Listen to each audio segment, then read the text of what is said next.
बंदी छोड़ सतगुरु संत रामपाल जी महाराज की जय हो। बंदी छोड़ पूर्ण प्रेषक कबीर साहब की जय हो। बंदी छोड़ गरीबदास जी महाराज की जय हो। स्वामी राम देवानंद जी दादा गुरु महाराज की जय हो। बंदी छोड़ सतगुरु संत रामपाल जी महाराज की जय हो। परमात्मा की सभी जगत और भगत की आत्माओं को कानपुर से रामचंद्र दास के उसे साहिब सत श्री अकाल, नमस्कार, वाहे गुरु, वालेकुम सलाम, गॉड ब्लेस यू। परमात्मा संत रामपाल जी महाराज जी ने दास पे सभी धर्मशास्त्रों के बारे में प्रमाण सहित दया की है। वैसे भी हमारे परमेश्वर ने सभी शास्त्रों का प्रमाण खोलकर सबको दिखाया है। रामचरितमानस, गीता, कुरान, बाइबल में सभी शास्त्रों से आधारित परमेश्वर प्रमाण सहित वीडियो बनवाएंगे। जिस तरह कुरान शरीफ में लगभग 32 जगह कबीर साहब का नाम लिखा हुआ है, आयतों में 32 आयतों में। उन सभी आयतों का परमेश्वर प्रमाण दिलवाएंगे और परमेश्वर दया करेंगे तो रामचरितमानस के द्वारा सबसे पहले रामचरितमानस से वीडियो डलवाएंगे और कुरान शरीफ के डलवाएंगे, क्योंकि जो मंदिर मस्जिद का मुद्दा चल रहा है उस आधारित परमेश्वर उसमें प्रमाण सहित वीडियो डलवाएंगे।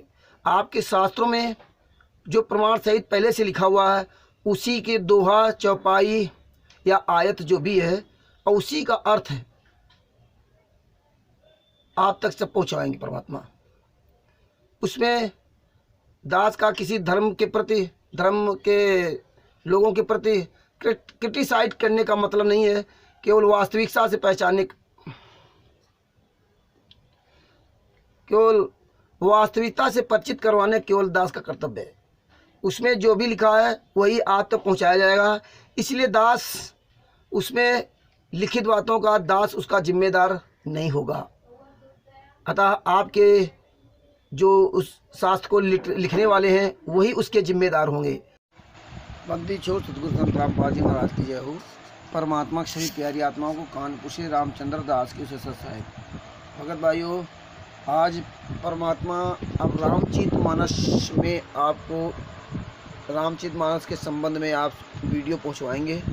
रामचरितमानस में आप अपने ज्योति यज्ञ का विधान अच्छी तरह जान पाओगे जो आप ज्योति जलाते हैं। तो रामचरितमानस जो अखंड पाठ हिंदू समाज में जो जोरों से होता है, उस अखंड पाठ को करना चाहिए या नहीं करना चाहिए उसका गोस्वामी तुलसीदास ने प्रमाण दिया है।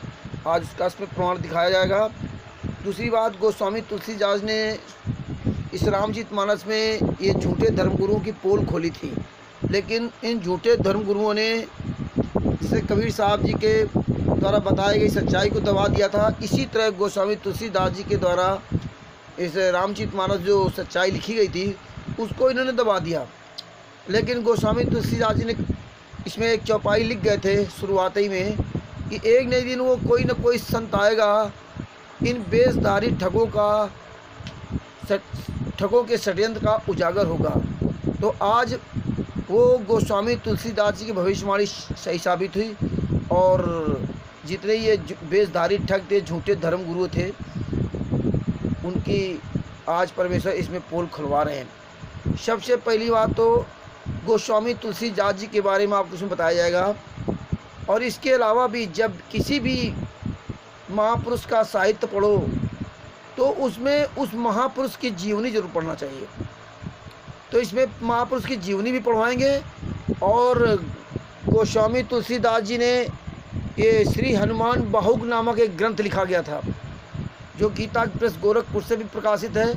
इसका एक बहुत बड़ा भी ग्रंथ है, एक छोटा सा ग्रंथ है। ये जो छोटी सी आपको इसमें दिखाएंगे पुस्तक है वो है।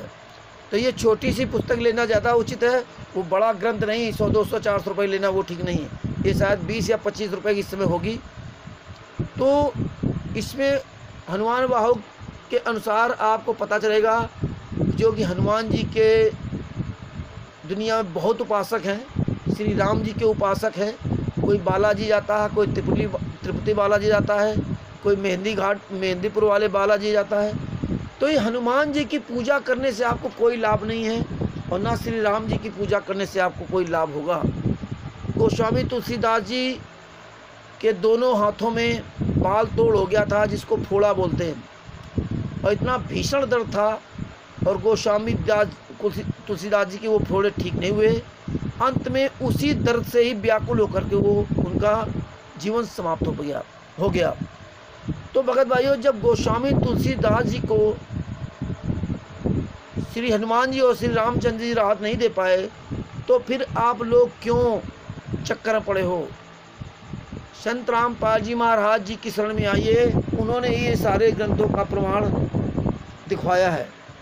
तो ये हनुमान बाबू की एक पुस्तक जो है, घाटा मेहंदीपुर वाले जो बालाजी हैं, वहाँ से पुस्तक एक प्रकाशित होती है। श्री घाटा मेहंदीपुर बालाजी में पालन करने योग्य विषय नियम, ये पुस्तक है। श्री हनुमान बाहु, श्री बालाजी के नियम व श्री हनुमान जी की आरती सहित, मूल 15 रुपये, काफ़ी दिन पहले की पुस्तक है। और प्रकाशक है लक्ष्मी प्रकाशन, 4734 बल्ली मारन दिल्ली 110006। तो ये भगत जी पुस्तक है।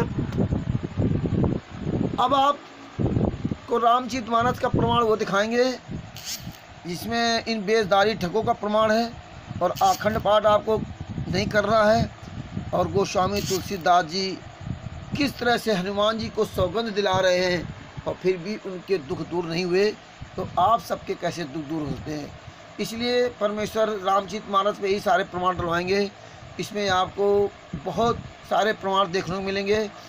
सुंदरकांड में हनुमान जी के बारे में पता चलेगा, और क्योंकि रामचरितमानस हिंदू धर्म में ज़्यादा चलती है, इसलिए इसमें देवी देवताओं के बारे में बताया गया कि इनकी देवी देवताओं की भक्ति करने से कोई लाभ नहीं होगा। और ब्राह्मणों के बारे में बताया गया है कि किस तरह से वे आपको बर्बाद करते हैं। और इसी रामचरितमानस में प्रथम मंत्र और सतनाम का भी प्रमाण दिया गया है। तो जितनी भी हिंदू धर्म में हम पूजा पाठ करते हैं, क्रिया करते हैं, वो सब रामचरितमानस के अनुसार हम नहीं करते, टोटल हम गलत करते हैं। और रामचरितमानस जो लिखा है वो नहीं करते, जो नहीं लिखा वो करते हैं। तो ये आपको इसमें 1 बाय 1 करके रोज़ सबूत दिए जाएंगे। आज तो केवल गोस्वामी तुलसीदास जी पर और झूठे गुरुओं का इसमें प्रमाण दिया जाएगा। सच साहेब बंदी छोड़ सतगुरु रामपाल जी महाराज की जय हो। परमात्मा जो भी प्रमाण दिखवाएंगे इनको अच्छी तरह समझें और खुद अपनी रामचरितमानस में निशान लगा करके अन्य लोगों को भी समझाने का प्रयास करें। सच साहेब चोर सतगुरु संत रामपाल जी महाराज की जय हो। गोस्वामी तुलसीदास जी विरचित रामचरितमानस सचित्र सटीक मोटा टाइप हनुमान प्रसाद कोतार। और ये देखिए प्रकाशक एवं मुद्रक गोविंद भवन कार्यालय कलकत्ता का संस्थान, ये सब उसका ये मूल्य देखो 240 रुपये ये सब है। ये देखिए बालकांड है 2006 बालकांड रामचरितमानस का दोहा नंबर 6 की चौपाई नंबर 3, ये चौपाई नंबर 3। अब देखिए इसमें गोस्वामी तुलसीदास जी ने हमारे सतगुरुदेव संत रामपाल जी महाराज के बारे में बहुत पहले ही भविष्यवाणी लिख गए थे, लगभग 300 साल पहले भविष्यवाणी कर दी थी। उदाहरण के तौर पे लख सुबेश जग बंचक जेऊ वेश प्रताप पूजियहि तेऊ और उघरई अंत न होय निबाहु काल नेम जिम रावण रहो। स्पष्ट कर दिया था कि जो बेजदारी ठग हैं, अर्थ भी देखो लिखा हुआ नीचे, जो बेजदारी ठग है उन्हें भी अच्छा साधु का सा बेश बनाए देखकर बेश के प्रताप से जगत पूजता है, परंतु एक न एक दिन वे चौड़े आ ही जाते हैं।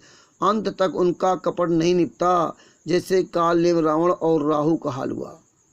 गोस्वामी तुलसीदास के द्वारा जब परमात्मा ने ये पुस्तक लिखवाई थी रामचरितमानस, तो इसके अंदर भगत जी आपका ज्योतियज्ञ का विधान दिया हुआ है। प्रथम मंत्र का भी प्रमाण है, द्वितीय मंत्र का भी प्रमाण है। इन देवी देवताओं की पूजा करनी चाहिए नहीं करनी चाहिए उसका भी पूरा प्रमाण है। परमेश्वर एक एक सबूत इसमें दिखवाएंगे। तो ये गोस्वामी तुलसीदास जी के द्वारा जब ये पुस्तक लिखी गई थी तो काशी के जो पंडित थे वो इस सच्चाई को स्वीकार नहीं किया था। जैसे हमारे कवि साहब जी के द्वारा सच्चाई बताई जाती थी उसको स्वीकार नहीं किया था। वेदों में जो लिखी सच्चाई उसको स्वीकार नहीं किया था। और यही चातुर प्राणियों ने देखो अर्थ भी नीचे लिख दिए गए थे। गोस्वामी तुलसीदास जी के द्वारा शायद ये अर्थ भी लिख दिया गया था उसी समय। लेकिन हम आप क्या करते, आज भी पढ़े लिखे होकर के बस चौपाइयाँ रटते चले जाते हैं। हमारे हिंदू धर्म में रामचरितमानस का अखंड पाठ और या सुंदरकांड पाठ का बहुत प्रचलन है। तो भगत जी सुंदरकांड में जो हनुमान जी कह रहे हैं आप सुंदरकांड का पाठ करना भूल जाएंगे। तो भगत जी ये हमारे सतगुरुदेव संत रामपाल जी महाराज की भविष्यवाणी थी। हमारे सतगुरुदेव संत रामपाल जी महाराज ने विश्व के सारे धर्मगुरुओं की पोल खोल दी, और सारे धर्मगुरुओं की तो पोल खोली आज उन्हीं के शिष्यों की भी पोल खोल रही है। जो उनके शिष्य इस तरह छिपे बनकर बेशधारी ठग बनाकर घूम रहे थे, जैसे मैन भगोड़ा और मोहनलाल, मैनेजमेंट RSS, और ये जितने स्टेट कोऑर्डिनेटर और नामदान संचालक ये सब मठाधीश बन रहे थे, इनकी भी पोल परमेश्वर खुलवाई। संजय दास उर्फ नकली नानक जी आज देखो अपने आप को पुजवाने लगा, उसकी भी पोल खुलवा दी। और ये जो जयपुर का पवन ठग इसकी भी पोल खुलवा दी। संजय उर्फ नकली नानक तत्वदर्शी संत बन गया, और पवन जयपुर वाला पवन ठग बन गया तत्वज्ञानी। अपने आप कहता मेरे जैसा कोई तत्वज्ञानी नहीं है, लेकिन कहेगा आपत्ति काल में विपरीत परिस्थितियों में कभी कभी हाथी पर बैठे हुए व्यक्ति को भी कुत्ता काट लेता है। और परमात्मा कहते हैं हाथी के ऊपर बैठे हुए व्यक्ति को 1000 कुत्ते भी मिलकर नहीं काट सकते। तो इस तरह से भगत भाइयों परमात्मा इस सबकी पोल खुलवा रहे हैं। और संत रामपाल जी महाराज ने पहले ही विश्व के धर्म गुरुओं सबके जो बड़े बड़े टीबी खां को ढा दिए थे। अब ये जो संत रामपाल जी महाराज के पंथ में ये जो टीबी खां बन रहे थे, परमेश्वर इनकी भी पोल खुलवा दिया। तो भगत भाइयों रामचरितमानस को ध्यान से पढ़ना, अपने क्षेत्र में अपने भाई बहनों को जो रामचरितमानस पढ़ते हों और संत रामपाल जी महाराज के शरण न हो उनको ये जरूर बताएं। और आगे आपको दिखवाते हैं जिसमें परमेश्वर ने कहा कि रामचरितमानस का अखंड पाठ नहीं करना चाहिए। अब आपको उत्तरकांड में ले चलते हैं। देखो ये है उत्तरकांड का पेज नंबर 1045। ये मोटी पुस्तक है, बड़े पन्नों वाली पुस्तक है, ऐसे ही लेना। इसका देखिए छंद है पहला और ये छंद दूसरा, और इसका दोहा 129 लास्ट में है ये भगत जी, एकदम ये लास्ट होगा दोहा 129। अब इसमें देखिए लिखा है सत पंच चौपाई मनोहर जान जो नर उर धरई, दारुण अविद्या जनित पंच जनित विकार सी रघुबर हरई। यानी कि देखिए इसमें लिखा है जो मनुष्य 5-7 चौपाइयों को भी मनोहर जानकर अथवा रामायण की चौपाइयों को श्रेष्ठ पंच कर्तव्य अकर्तव्य का सच्चा निर्णायक जानकर उनको हृदय में धारण कर लेता है, उसके भी 5 प्रकार की अविद्याओं से उत्पन्न विकारों को श्री राम जी हरण कर लेते हैं। अर्थात क्लियर कर दिया, सारे रामचरित की तो बात ही क्या, जो 5-7 चौपाइयों को भी समझकर उनका अर्थ हृदय में धारण कर लेते हैं, उनके भी अविद्या जनित सारे क्लेश रामचंद्र जी हर लेते हैं। यानी कि हमें अर्थ पढ़ना चाहिए, ना कि भगत जी हम पाठ करते चले जाते हैं। इसलिए अब अपने क्षेत्र में अपने भाई बहनों को, अपने नाते रिश्तेदारों को, अपने यार मित्रों को जो संत रामपाल जी महाराज का ज्ञान नहीं समझते हैं, जो अखंड पाठ में लगे हुए हैं, उनको समझाएं, उनके ब्राह्मणों को उनको बताएं जो लोग इस तरह से झूठा कर्म करके जगत के लोगों को लूट रहे हैं। इसलिए अब विचार करें और दूसरे को प्रेरित करें कि आज के बाद अखंड पाठ नहीं करना है। जो रामचरितमानस कहती है, जो रामचरितमानस में रामचंद्र कहते हैं, हनुमान जी कहते हैं, रामचंद्र जी कहते हैं, हनुमान जी कहते हैं, और जो गोस्वामी तुलसीदास जी ने लिखा है हमें वो करना चाहिए। वो करो तभी आपका कल्याण होगा। और गोस्वामी तुलसीदास जी के द्वारा लिखा तो दी गई, लेकिन गोस्वामी तुलसीदास जी शायद वो कर्म नहीं कर पाए, इसलिए उनका दुख दूर नहीं हो पाया। इसलिए सबसे पहले कोई भी आप लिटरेचर पढ़ते हो, साहित्य पढ़ते हो, धर्म ग्रंथ पढ़ते हो, तो पहले उस कवि की, लेखक की, राइटर की जीवनी पढ़ना चाहिए। अब आपको गोस्वामी तुलसीदास जी की जीवनी पढ़ाएंगे परमात्मा, फिर इसके बाद हनुमान बाहु पढ़वाएंगे जिसमें उनके फोड़े ठीक नहीं हुए थे। बंदी छोड़ सतगुरु रामपाल जी महाराज की जय हो। छोड़ सतगुरु संत रामपाल जी महाराज की जय हो। गोस्वामी तुलसीदास जी का थोड़ा संक्षिप्त जीवन परिचय बताते हैं। प्रयाग के पास चित्रकूट जिले में राजापुर नामक एक ग्राम है। वहाँ आत्माराम दुबे नाम के एक प्रतिष्ठित सरयू पारी ब्राह्मण रहते थे। उनकी पत्नी धर्मपत्नी का नाम उलसी था। संवत 1554 की श्रावण शुक्ला सप्तमी के दिन अभुक्त मूल नक्षत्र में इन्हीं भाग्यवान दंपति के यहाँ 12 महीने तक गर्भ रहने के पश्चात गोस्वामी तुलसीदास जी का जन्म हुआ। 12 महीने गर्भ रहे थे। जन्मते समय बालक तुलसीदास जी रोए नहीं, किंतु उनके मुख से राम का नाम शब्द निकला, ऐसा बताते हैं। उनके मुख में 3200 दांत मौजूद थे। उनका डील डोल 5 वर्ष के बालक का सा था। इस प्रकार के अद्भुत बालक को देखकर पिता अमंगल की शंका से भयभीत हो गए और उसके संबंध में कई प्रकार की कल्पनाएं करने लगे। माता हुलसी को यह देखकर बड़ी चिंता हुई। उन्हें बालक के अनिष्ट की आशंका से 10वीं को रात्र को नवजात शिशु को अपनी दासी के साथ उनके ससुराल भेज दिया और दूसरे दिन स्वयं इस असार संसार से चल बसी। दासी ने, जिसका नाम चुनिया था, बड़े प्रेम से बालक का पालन पोषण किया। जब तुलसीदास लगभग 5.5 वर्ष के हुए, चुनिया का भी देहांत हो गया। अब तो बालक अनाथ हो गया। वह द्वार द्वार भटकने लगा। इस पर जगतजननी पार्वती को उस होनहार बालक पर दया आई। वे ब्राह्मणी का भेष धारण कर प्रतिदिन उनके पास जाती और उसे अपने हाथों भोजन कर आती। इस प्रकार इधर भगवान शंकर जी की प्रेरणा से रामशैल पर रहने वाले श्री अनंतानंद जी के प्रिय शिष्य श्री नरियानंद जी ने इस बालक को ढूंढ निकाला और उसका नाम राम बोला रखा। उसे वे अयोध्या ले गए और वहाँ संवत 1561 माघ शुक्ल पंचमी शुक्रवार के उसका यज्ञोपवीत संस्कार कराया। बिना सिखाए ही बालक राम बोला गायत्री मंत्र का उच्चारण किया, जिसे देखकर सब लोग चकित हो गए। इसके बाद नरहरि स्वामी जी ने वैष्णव के 5 संस्कार करके राम बोला को राम मंत्र की दीक्षा दी और अयोध्या में ही रहकर उन्हें विद्यादान कराने लगे। बालक राम बोला की बुद्धि बड़ी प्रखर थी। एक बार गुरुमुख से जो सुन लेते थे उन्हें वह कंठस्थ हो जाता था। वहाँ से कुछ दिन बाद गुरु से दोनों सुकर क्षेत्र सौरव पहुँचे। वहाँ श्री नरहरि जी ने तुलसीदास जी को रामचरित सुनाया। कुछ दिन बाद वे काशी चले जाए। काशी में श्री सनातन जी के पास रहकर तुलसीदास ने 15 वर्ष तक वेदांग का अध्ययन किया।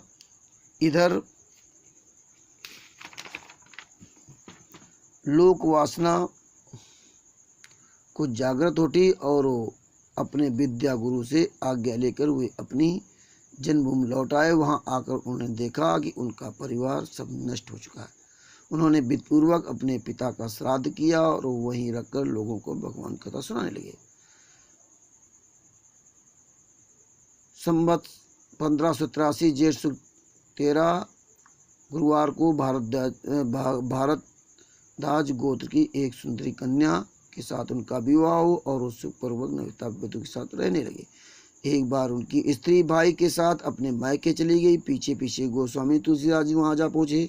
उनकी पत्नी ने इस पर उन्हें बहुत धिक्कारा और कहा कि मेरे इस हाड़ मास के शरीर में जितनी तुम्हारी आसक्ति है उससे आदि भी यदि भगवान में होती तो तुम्हारा बेड़ा पार हो गया होता। गोस्वामी तुलसीदास जी को ये शब्द लगे गए। वे एक क्षण भी नहीं रुके, तुरंत वहाँ से चल दिए। वहाँ से चल कर के गोस्वामी तुलसीदास जी प्रयाग आए। वहाँ पर उन्होंने गृहस्थ वेश का परित्याग कर साधु वेश ग्रहण किया। फिर तीर्थाटन करने हुए काशी पहुँच गए। अब आपको मेन बात सुनाता हूँ। यहाँ आते हैं। अब इसके आप रामचरितमानस आप जो है ना पुस्तक ले लेना, उसमें पढ़ना। संवत 1561 का आरंभ हुआ। उस साल नवमी के दिन प्रायः वैसा ही योग था जैसा त्रेता युग में राम जन्म के दिन था। उस दिन प्रातःकाल गोस्वामी तुलसीदास जी ने रामचरितमानस की रचना प्रारंभ की। 2 वर्ष 7 महीने 26 दिन में ग्रंथ की समाप्ति हुई। सन 1633 के मार्गशीर्ष शुक्ल पक्ष में राम विवाह के दिन 7 कांड पूर्ण हो गए। इसके बाद भगवान की आज्ञा से तुलसीदास जी काशी चले गए। वहाँ उन्होंने भगवान विश्वनाथ और माता अन्नपूर्णा को रामचरित सुनाया। रात को पुस्तक श्री विश्वनाथ जी के मंदिर में रख दी गई। सवेरे जब पट खोला गया तो उस पर लिखा हुआ पाया गया सत्यम शिवम सुंदरम, और नीचे भगवान शंकर की सही थी। उस समय उपस्थित लोगों ने सत्यम सुंदरम की आवाज भी कानों से सुनी थी। इधर पंडितों ने जब ये बात सुनी तो उनके मन में ईर्ष्या उत्पन्न हुई। वे दल बांधकर तुलसीदास जी की निंदा करने लगे और उस पुस्तक को भी नष्ट कर देने का प्रयत्न करने लगे। उन्होंने पुस्तक चुराने के लिए 2 चोर भेजे। चोरों ने जाकर देखा कि गोस्वामी तुलसीदास जी कुटी के आसपास 2 वीर धनुष बाण लिए पहरा दे रहे हैं। वे बड़े ही सुंदर श्याम और गौरवर्ण के हैं। उनके दर्शन से चोरों की बुद्धि शुद्ध हो गई। उन्होंने उसी समय से चोरी करना छोड़ दिया और भजन में लग गए। गोस्वामी तुलसीदास जी ने अपने लिए भगवान को कष्ट हुआ जान कुटी का सारा सामान लुटा दिया। पुस्तक अपने मित्र टोडरमल के यहाँ रख दी। इसके बाद उन्होंने एक दूसरी प्रति लिखी। उसी के आधार पर दूसरी प्रतियां तैयार की जाने लगी। पुस्तक का प्रचार दिनों दिन बढ़ने लगा। इधर पंडितों ने और कोई उपाय न देख श्री मधुसूदन सरस्वती जी को उस पुस्तक को देखने की प्रेरणा की। श्री मधुसूदन सरस्वती जी ने उसे देखकर बड़ी प्रसन्नता प्रकट की और उस पर सम्मति लिख दी। और ये जो लिखा उन्होंने, इस काशी रूपी आनंद वन में गोस्वामी तुलसीदास चलता फिरता तुलसी का पौधा है। उसकी कविता मंजरी बड़ी ही सुंदर है, जिस पर श्री राम जी की भावरा सदा रूपी सदा मर्राया करता है। पंडितों को इस पर भी संतोष नहीं हुआ। तब पुस्तक की परीक्षा का एक उपाय और सोचा गया। भगवान विश्वनाथ के सामने सबसे ऊपर वेद, उसके नीचे शास्त्र, शास्त्र नीचे पुराण और सबसे नीचे रामचरितमानस रख दिया गया। मंदिर बंद कर दिया गया। प्रातःकाल जब मंदिर खोला गया तो लोगों ने देखा कि रामचरितमानस वेदों के ऊपर रखा हुआ है। अब तो पंडित लोग बड़े लज्जित हुए और उन्होंने गोस्वामी तुलसीदास से क्षमा मांगी और भक्ति से उनका चरणों दक लिया। तुलसीदास जी अब गस्सी घाट पर रहने लगे। रात को एक दिन कलयुग मूर्त रूप धारण करके उनके पास आया और उन्हें त्रास देने लगा। गोस्वामी तुलसीदास जी हनुमान का ध्यान किया। हनुमान जी उन्होंने विनय की पत्र रचने को कहा। इस पर गोस्वामी जी ने विनय पत्रिका लिखी। अब देखिए भगत जी, इसमें लिखा भगवान के चरणों में उसे समर्पित कर दी। श्री राम ने उस पर अपने हस्ताक्षर कर दिए। गोस्वामी तुलसीदास जी को निर्भय कर दिया। संवत 1680 श्रावण कृष्ण तृतीया शनिवार को अस्सी घाट पर गोस्वामी तुलसीदास जी ने राम राम कहते हुए अपना शरीर पर त्याग कर दिया। अब ये इसलिए आपको पढ़वाया गया, परमात्मा ने पढ़वाया है कि गोस्वामी तुलसीदास जी ने ये देखो लिखा है श्री हनुमान बाहुक। इसमें उन्होंने अपनी पूरी बात लिखी है। उनके दोनों बाहों में एक एक फोड़ा हो गया था, बाल तोड़ जिसे कहते हैं, और उनका जो है दर्द नहीं ठीक हुआ और बहुत याद किया भगवान राम को और हनुमान जी को, लेकिन उनका दर्द नहीं ठीक कर पाए। अब आप इसको हनुमान बाहुक में आपको दिखा रहे हैं कि क्या क्या गोस्वामी तुलसीदास जी ने कहा। और गोस्वामी तुलसीदास जी स्वयं तड़प तड़प कर मेरे। तो इसीलिए जो भी भाई बंधु हनुमान जी की पूजा करते हैं, चाहे बालाजी, चाहे सालासर जी जाएँ, चाहे जहाँ जाएँ, या राम जी की पूजा करते हैं, चाहे अयोध्या जाए, जहाँ जाएँ, उनकी दुर्दशा होनी है। अतः जो रामचरितमानस के अंदर जो कहा गया, जो लिखा गया है, जो प्रमाण दिया, उसके अनुसार चलोगे तो आपका कल्याण संभव है। वरना आप गोस्वामी तुलसीदास जी की तरह तड़प तड़प करके आपकी भी ऐसे ही दुर्दशा होगी। अब आपको से हनुमान बाहुक का प्रमाण परमेश्वर दिखवाएंगे। सर साहिब, आप ये श्री हनुमान बाहुक देख रहे हैं। ये आप गीता प्रेस गोरखपुर से ले सकते हैं। इसका बहुत बड़ा ग्रंथ भी है, उस ग्रंथ को मत लेना, उसमें तो बहुत खिचड़ी पकाई रखी उन लोगों ने। उसका ये 60 कट में ग्रंथ है श्री हनुमान बाहुक। गीता प्रेस गोरखपुर से भी ले सकते हैं आप। देखो ये श्री हनुमान बाहुक है। श्री बालाजी के नियम व श्री हनुमान जी की आरती सहित मूल्य 15 रुपये। प्रकाशक लक्ष्मी प्रकाशन 4734 बल्ली मारान दिल्ली 110006 और ये मोबाइल नंबर है। अब आपको जो बालाजी तिरुपति बालाजी जाते हैं, मेहंदीपुर बालाजी जाते हैं, उनके बारे में आपको परमेश्वर दिखाएंगे। ये देखिए प्रचार में पुस्तकें बांटने वाले सज्जन, ये पल्ली राम जी हैं। श्री घाटा मेहंदीपुर बालाजी में पालन करने योग्य नियम। अब देख घाटा में मेहंदीपुर में ये पुस्तक बांटी जाती है। अब आप खुद देखिए मेहंदीपुर जाने वालों के लिए क्या जाना चाहिए नहीं जाना चाहिए। अब भूल करके भी आप बालाजी मेहंदीपुर बालाजी मत जाएं।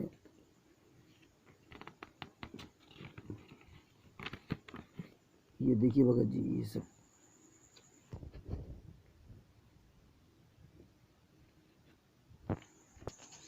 आखिर में देखो ये दिया है प्रेत राज सरकार का भोग विशेष सूचना। हाँ यहाँ देखो लिखा है कि विशेष कष्ट मगर विशेष कष्ट वाले लोग जो लोग हैं वे श्री महंत जी महाराज जी से परामर्श ले। अब बताइए हनुमान जी राम जी दूर नहीं कर पा रहे तो ये दूर करेंगे कष्ट। तो भगत जी अब आपको इसमें परमेश्वर दिखाएंगे कि किस तरह से गोस्वामी तुलसीदास जी रो रहे हैं और उनके कष्टों को दूर नहीं किया गया। अब देखिए इसमें गोस्वामी तुलसीदास पेज नंबर 15 है, शुरू से आप लोग पढ़ लेना। श्री तुलसीदास जी कहते हैं कि जिसके मन में हनुमान जी की ये विकराल मूर्ति बसती है उसके पास सपने में भी दुख नहीं आता। तारीफ तो इसी कर रहे हैं गोस्वामी तुलसीदास जी। अब गोस्वामी तुलसीदास जी क्या दुर्दशा हो रही है आगे आपको परमेश्वर दिखाएंगे। देखिए यहाँ गोस्वामी तुलसीदास जी कह रहे हैं कि तुलसी की ओर कम ध्यान है। अंजनी कुमार तुलसी की बिगड़ी बात उसी तरह संवारिए जैसे उनकी संवरती है जिस पर आपकी कृपा है। अब आके देखिए भगत जी इनके गोस्वामी तुलसीदास जी का कुछ हो ही नहीं रहा है और ये प्रार्थना करे करे परेशान है। यहाँ कहते गरीबों का पालन करने वाले मेरा भी संकट दूर करें। ये देखो श्री हनुमान बाहु के भगत जी। अब यहाँ क्या है गोस्वामी तुलसीदास जी क्या दोष और दुख की आग सहन करे। आपके समान समर्थ और अच्छे स्वामी की सेवा करते हुए भी तुलसी क्या दोष और दुख की आग सहन करे।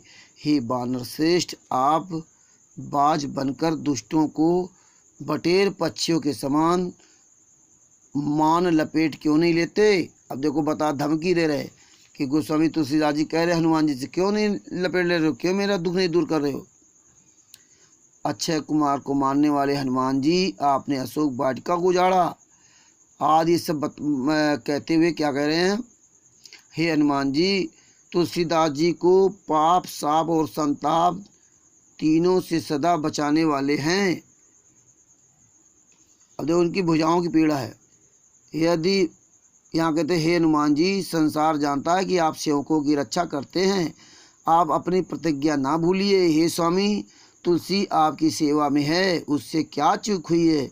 अपनी उदारता को बनाए रखें। यदि अपराधी समझते हैं तो सहस्रों भांति की सजा दीजिए, किंतु जो लड्डू देने से मरे उसे विष से ना मारिए। साहसी पवन के दुलारे और रघुनाथ जी के प्यारे भुजाओं की पीड़ा को शीघ्र ही दूर कीजिए। अब ये देखिए भगत जी क्या हो रहा है इनके साथ। देखिए यहाँ पूरा तो आप बाद में पढ़ना। आप रण में गर्जना करने वाले हैं। राहु की माता सिंह के समान बाहु की पीड़ा को भी पछाड़ कर मार डालिए, मतलब हमारे बाएं की पीड़ा दूर कीजिए। बलि जाता हूँ, मेरी भुजा विशाल पोखरी के समान है और यह पीड़ा उसमें जलचर के सदृश है, इसलिए आप इसे मगरनी समझकर पकड़ें और उसका मुख फाड़ डालिए।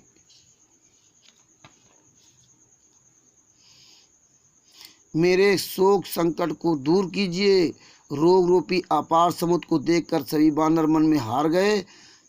इस तरह से कह रहे हे महाबली बांके योद्धा, बाऊ पीड़ा रूपणी लंकनी को लात की चोट से मार कर खप्त क्यों नहीं कर डालते।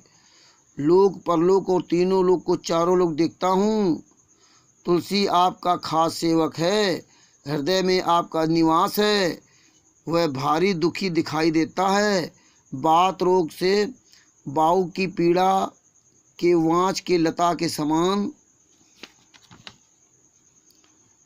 है। उसकी जड़ को बटोर बानरी खेल करते हुए उखाड़ डालिए।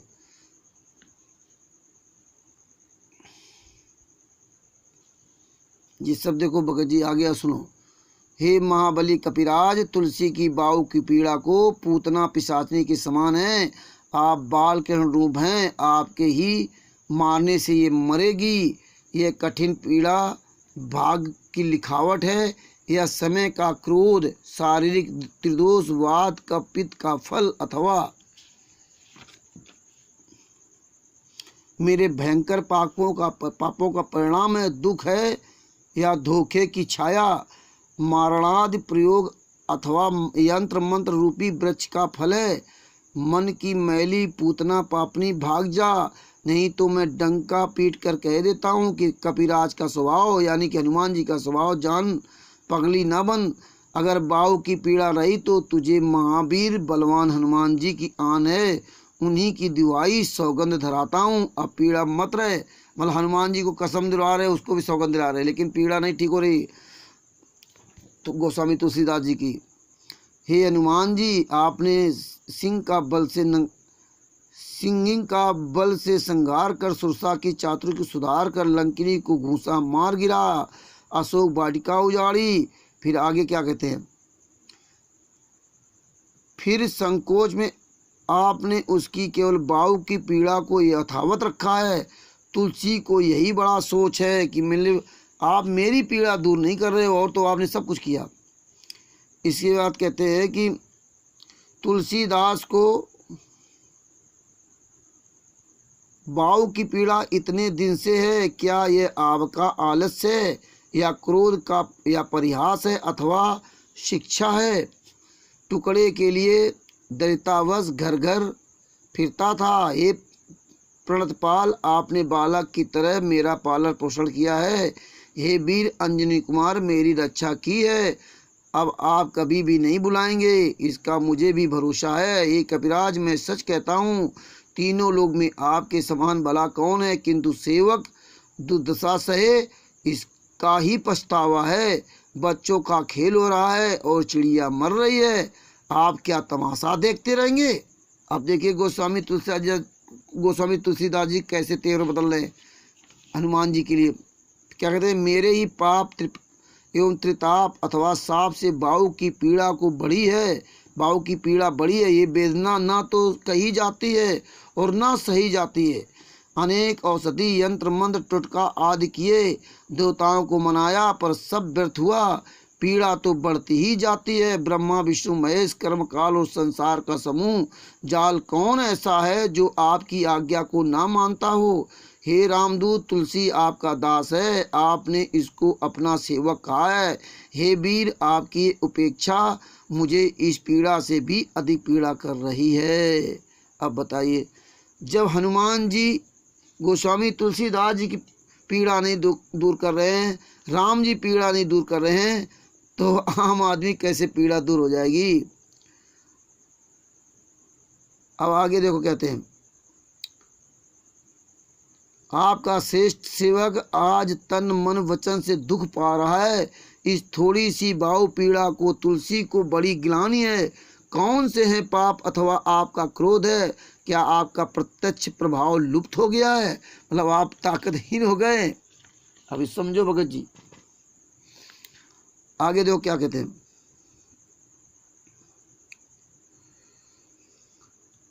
भीषण यंत्र मंत्र कूटनीति कपटी और असाध रोगों के भी आक्रमण हनुमान जी की दुहाई सुनकर स्थान छोड़ देते हैं। अतः आप कुकर्मों पर क्रोध कीजिए, पर तुलसी को उचित प्रबोधन कीजिए। जो दोष दिखाई देते हैं उनको सुधार कीजिए। आपके बल से बानों को युद्ध में रावण विजय मिली और आपने नष्ट कर दिया। तुलसी के माथे पर हाथ फेरिए। अपनी मर्यादा का लाज रखने वालों, आप जैसों के दास कभी दुखी नहीं देखे गए हैं। आपके टुकड़ों पर पला हूँ, चूक होने पर भी मौन न हो जाइए। माना मैं कुमार की 2 कौड़ी का हूँ, पर आप तो अपनी ओर देखिए। हे भोले सेवकों के नाथ, आप थोड़ी सी भूल से रुष्ट हैं, संतुष्ट होकर पालन करें, स्थापित करें, अपना सेवक समझें। आप जल में हैं तो मैं मछली हूँ, आप माता हैं तो मैं छोटा बालक हूँ। देरी न कीजिए, मुझको आपका ही सहारा है। बच्चे को व्याकुल जान, प्रेम पहचान, रक्षा कीजिए। तुलसी की पीड़ा की पीड़ित बाह पर अपनी लंबी पूंछ फैलाइए। मतलब इतना रो रहे हैं गोस्वामी तुलसीदास जी, फिर भी ना हनुमान जी सुन रहे हैं और ना राम जी सुन रहे हैं। और यहाँ तुम्हारी प्रिय कैसे सुनेंगे? रोगों बुरे। अब आगे देखो, इन ने पीड़ा रूपी जल बरसा, बिना अपराध क्रोध यश रूपी जवां को झुलसा दिया है। हे करुणा निदान महाबलवान हनुमान जी, आप हंस कर निहारिए तो ललकार कर कष्टदायी विपक्षी की सेना को अपनी फूंक से उड़ा दीजिए। हे केसरी किशोर वीर, तुलसी को तो कुरोग रूपी निर्दय राक्षस ने खा ही लिया था, आपने बलपूर्वक मेरी रक्षा की।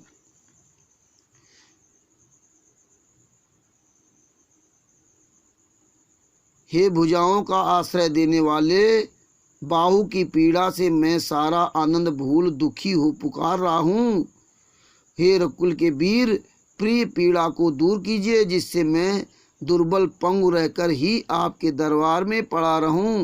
मतलब पीड़ा दूर नहीं हो रही इनकी, तो तुम लोग क्यों जो है चिल्लाते हो जाके मंदिरों में, राम मंदिर में या कहीं भी? ये काल की भयानकता है, या कर्मों की कठिनता, या पाप का प्रभाव, अथवा स्वाभाविक वात रोग की उन्मत्तता। जो हो, रात दिन की यह भयंकर पीड़ा नहीं सही जाती। पीड़ा ने उसी बाँह को पकड़ा है जिसे पवन कुमार का सहारा है। तुलसी रूपी वृक्ष प्रभु आपका ही लगाया हुआ है। ये तीनों तापों की ज्वाला से झुलसकर मुरझा गया है। इसकी ओर कृपा दृष्टि करें तथा दया रूपी जल से सींचिए। हे दया निधान रामचंद्र जी, आप सब प्राणियों अपने और बेगानों की रीत जानते हैं। पाँव, पेट, बाहु और मुख में पीड़ा है। सारा शरीर पीड़ा में होकर जीर्ण शीर्ण हो गया है। देवता, पेट, पितर, कर्म, काल और दुष्ट ये सब ग्रह सब एक साथ ही मुझ पर हमला कर तोपों की सी आग बरसा रहे हैं। मैं तो लड़कपन से ही आपके साथ बिना मोल बिका हुआ हूँ। आप अपने कपाल में राम नाम का आधार लिया हूँ।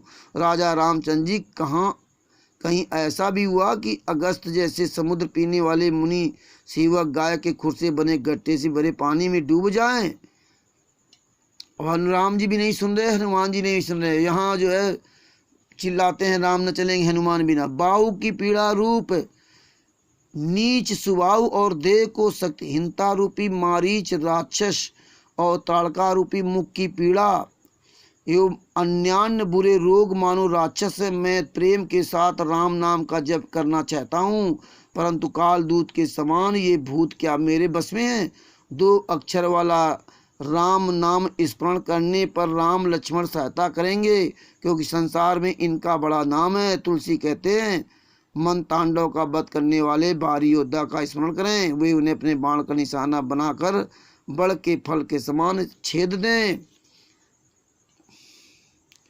मैं बालावस्था में से ही शुद्ध मन से श्री रामचंद्र के सम्मुख हुआ। मुख से राम नाम लेता, टुकड़े मांग कर खाता था। फिर वास्तव में लोकरीत में पढ़कर ज्ञानवश रामचंद्र जी के चरणों की पवित्र विपरीत को तोड़कर संसार के चक्र में झटपट कूद बैठा। उस समय मुझ खोके कुकर्मी आचरण करने वाले को अंजनी कुमार ने अपनाया और श्री रामचंद्र ने के पुनीत हाथों से मेरा सुधार करवाया। तुलसी गोसाई बना, पिछले बुरे दिन भूला, उसी का फल आज अच्छी तरह भोग रहा हूँ। भोजन बस से रहित भयंकर विषाद में डूबा और दीन दुर्बल को देख ऐसा कौन है जो हाथ हाय हाय नहीं करता? ऐसे अनाथ तुलसी को अपने स्वभाव के अनुसार दया सागर स्वामी रघुनाथ जी ने सनात बना दिया। इस बीच प्रतिष्ठा पाकर नीच फूल गया तन मन वचन। अब देखिए, राम जी से भजन करना छोड़ दिया। इसे शरीर में कष्ट आया है। भयंकर बाल तोड़ के बहाने रामचंद्र जी का नमक फूट उपकार न मानने का दंड निकलता दिखाई दे रहा है। जानकी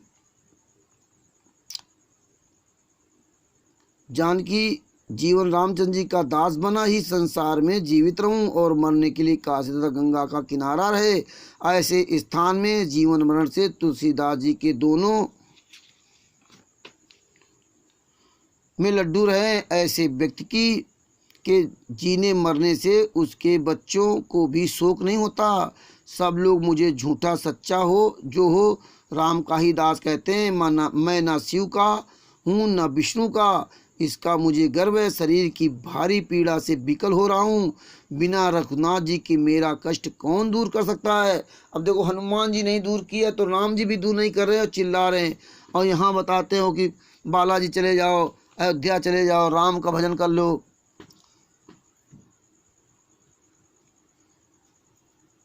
आपके भरोसे मैंने देवताओं को देवता नहीं माना। प्रेत द्वारा दी गई अथवा किसी दुष्ट के उपद्रव से मिली ये रोग पीड़ा को दूर कीजिए। तुलसी को सत्य ही अपना सेवक जानकर कपिनाथ, हनुमान, रघुनाथ, भोलानाथ और भूतनाथ रोग रूपी महासागर को गाय के खुर के बने गड्ढे के समान क्यों नहीं कर डालते।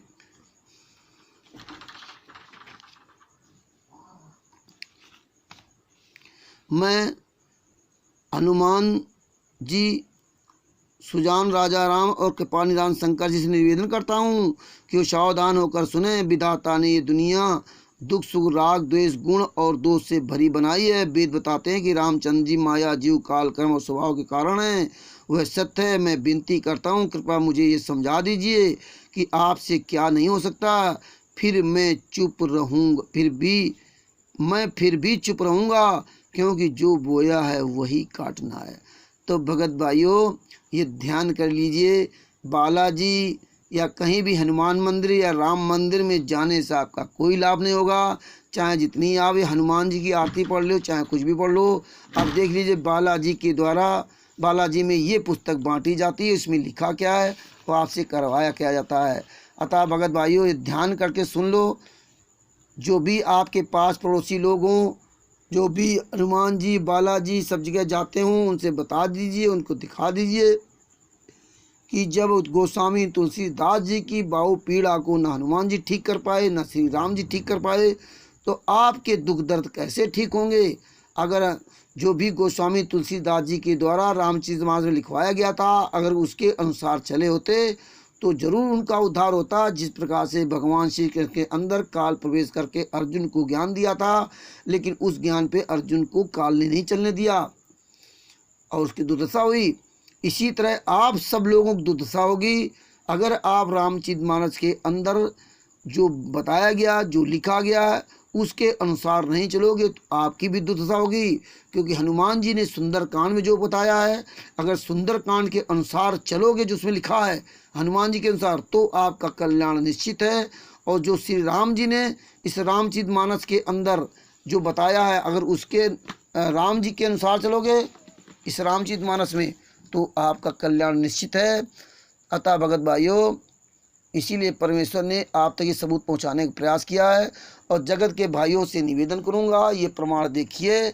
हमारे सदगुरुदेव जी संत रामपाल जी महाराज जेल में हैं। उनकी पत्नी, बेटा, बेटी, उनका भाई महेंद्र भगोड़ा और मोहनलाल, और आज जितने भी देश के सभी, विश्व के सभी फर्जी नामदान संचालक जो उनके नाम से, संत रामपाल जी महाराज के नाम से कभी परमेश्वर भक्ति चर्च के लेटर पर नाम दीक्षा दे रहे हैं, ये सब फर्जी हैं। इन्हीं लोगों ने मरते दम तक आजीवन कारावास की सज़ा करवाई है।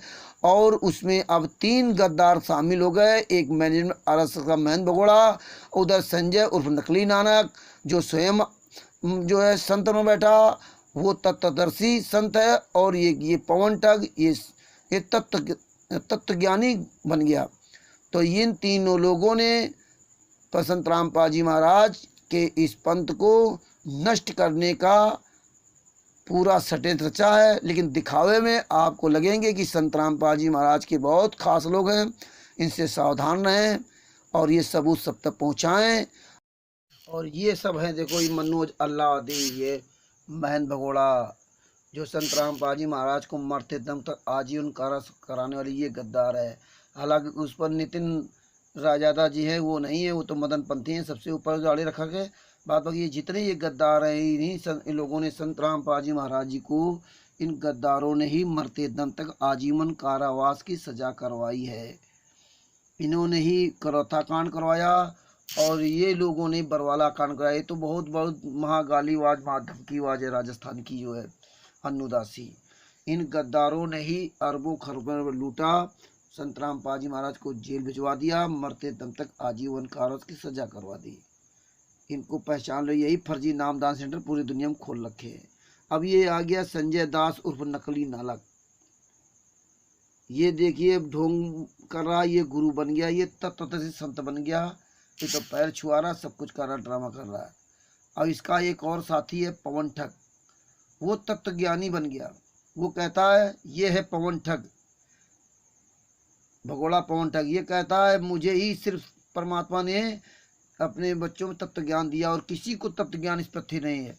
और ये देखो संजय दास कह रहा मैं तत्व तेरे संत हूँ। ये दोनों की होड़ लगी हुई है, दोनों। और एक वो महेंद्र भगोड़ा, ये तीनों संत रामपाल जी महाराज के शिष्यों को ही लूटा और लूट रहे हैं। सरेआम परमेश्वर ज्ञान की धज्जियां उड़ा रहे हैं और कुछ चाटकार लोग, मूर्ख लोग इनके पीछे लगे हुए हैं और उन्हीं को ही मूर्ख बना रहे हैं। तो इस तरह से इन सब गद्दारों ने मिलकर के अपने अपने स्तर से संत रामपाल जी महाराज को बदनाम किया, संत रामपाल जी महाराज के ज्ञान को मिट्टी मिलाया। लेकिन कुछ चाटुकार लोग, उनको ये नहीं दिखाई दे रहा ये कौन ठग क्या कर रहा, ये संजय क्या कर रहा, महेंद्र भगोड़ा क्या कर रहा है। लेकिन परमेश्वर इन्हीं सबके बड़े बड़े तुर्रम खां का परमेश्वर को उजागर कराना था।